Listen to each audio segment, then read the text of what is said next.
अस्सलामुअलैकुम गाइस, बिस्मिल्लाहिर्रहमानिर्रहीम। एक भिखारी ने एक बुजुर्ग के सामने दस्ते सवाल दराज किया और साथ ही दुआ दी, अल्लाह ताला तुम्हें बादशाह बनाए। बुजुर्ग ने इससे पूछा, क्या तुम बादशाह बनना चाहते हो? भिखारी ने हैरान होकर जवाब दिया, जनाब मैं नस्लों का भिखारी, मैं कैसे बादशाह बन सकता हूँ? बुजुर्ग ने कहा, चलो हम एक तजर्बा करते हैं। मैं तुम्हें बादशाह बनाने में कामयाब हो गया तो तुम मुझे हज करवाओगे, और अगर मैं नाकाम हो गया तो मैं पूरी जिंदगी तुम्हारी कफालत करूंगा। भिखारी मान गया। बुजुर्ग ने इसे कहा, तुम्हारी जेब में कितने पैसे हैं? भिखारी ने पैसे गिने तो वो 30 रुपए थे। बुजुर्ग ने इसे मिठाई की दुकान पर भेजा, 30 रुपए की जलेबियां मंगवाई। सामने ही बेरोजगार मजदूर बैठे थे। बुजुर्ग ने इसे हुक्म दिया, तुम ये जलेबियां इन मजदूरों में तकसीम कर दो। भिखारी गया और जलेबियां मजदूरों में बांट आया। बुजुर्ग ने इसे साथ बिठाकर खाना खिलाया और हुक्म दिया, तुम घर चले जाओ, 30 दिन इंतजार करो और देखो अल्लाह ताला की तरफ से क्या पैगाम आता है। भिखारी चला गया। वो तीसरे दिन दौड़ता हुआ बुजुर्ग के पास आया। वो खुशी से छलांगे लगा रहा था। बुजुर्ग ने वजह पूछी। भिखारी ने बताया, मुझे पिछले महीने एक क्लर्क ने भीख में प्राइज बांट दिया था। मैंने वो बांट संभाल लिया। आज वो बांट निकल आया। मुझे बैठे बिठाए 3 लाख रुपए का मालिक बना दिया गया।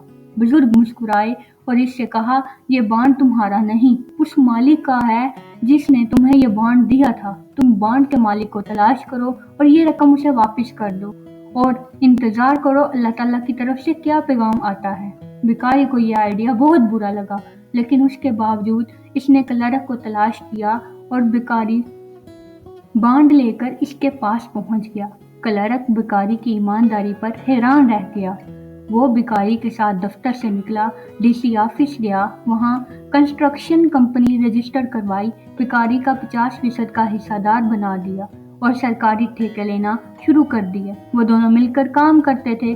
क्लर्क ठेका लेता था और भिखारी काम करवाता था। ये कंपनी मजदूरों को 3 वक्त का खाना देती थी। कंपनी चल पड़ी। क्लर्क और भिखारी दोनों अमीर होते गए। ये दोनों बुजुर्ग को हर साल हज करवाते थे और शाम के वक्त भिखारियों को रोककर इन्हें बादशाह बनने का नुस्खा बताते थे। ये कंपनी आज भी कायम है। इसमें अब क्लर्क और भिखारी के बच्चे काम करते हैं। ये कंपनी 30 रुपए के सदके से शुरू हुई और अब तक दर्जनों लोगों को बादशाहों जैसी जिंदगी दे चुकी है। मैं ज़ाती तौर पर ऐसे 20 लोगों से वाकिफ़ हूँ जो जाहिल भी हैं, नालायक भी और गैर मुहतात भी, लेकिन इन पर अल्लाह ताला का करम बरसता रहता है। मैंने जब भी तहकीक की, मुझे इस करम के पीछे हमेशा सदका और खैरात मिली।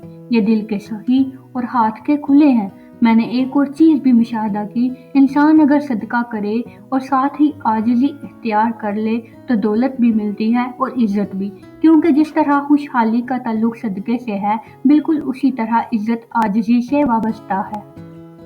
आप जितना झुकते जाते हैं, आपकी इज़्ज़त में उतना ही इजाफा होता जाता है।